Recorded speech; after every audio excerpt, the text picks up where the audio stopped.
What's going on, guys? Today I'm going to do a really quick review about the Streamlight ProTac HL handheld flashlight here. This is model 88054. I've had it for a little while, have some interesting insights into it.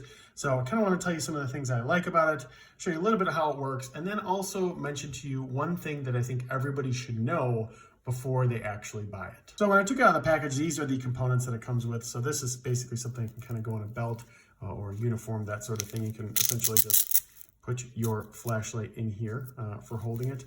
In addition to that, it's got this USB cord to charge it. It's got this as a car charger if you want to use it for that, and then also this for an outlet if you're looking to do that, and then obviously the flashlight itself. Now, something to know about this, there is no standalone lithium batteries that actually come with the product. This is a rechargeable battery inside of here, and I'll show you how that works here in a second. It has its own battery internally. In terms of use time, they estimate that you can use this for up to 3 hours and 15 minutes when you're actually trying to use it, which I've had this for a little bit.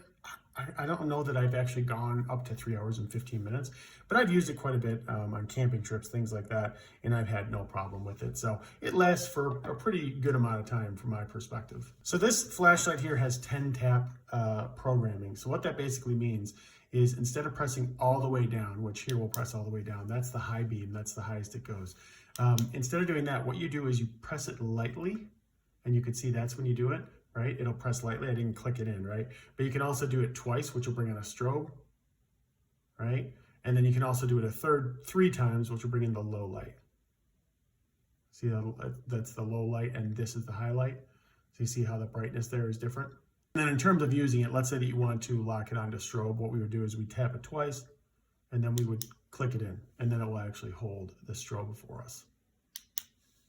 So as I mentioned, there are no batteries that come with this. So the way that you recharge it is, it's actually pretty well hidden. You can't really tell. When you pull down right here, that's where you actually would recharge it. You'd plug the cord right into here, and then that's where you can recharge it. And I've had obviously no problems with that. It's recharged well. And the battery life is pretty good even after recharging as well. So I'm going to actually show you this outside here in a second, just to show you how bright and the brightness of it. But before I do, I just want to talk about one quick thing that I think you should know before buying it. So if you plan on mounting this light on a firearm, one of the things that I would caution you with, or at least check for, is after you mount it onto the firearm, definitely check to see if it flickers when you're loading your weapon or moving the weapon around. I saw that there were some people who had reported that. I personally haven't done that, but I think for those that are mounting it on a weapon, I would understand that you would want that to happen. So definitely something to check out. That said, let's take this thing outside here real quick. I'll actually show you it in action and show you how it works, and you can see how bright it is. All right, guys, so here is the flashlight on high. See, obviously it's pretty bright. We're gonna turn it off. Now we're gonna double tap it to turn it on to strobe. Lock that in. That's strobe. And then finally we're gonna put it on low. So 1, 2, 3, and that is low.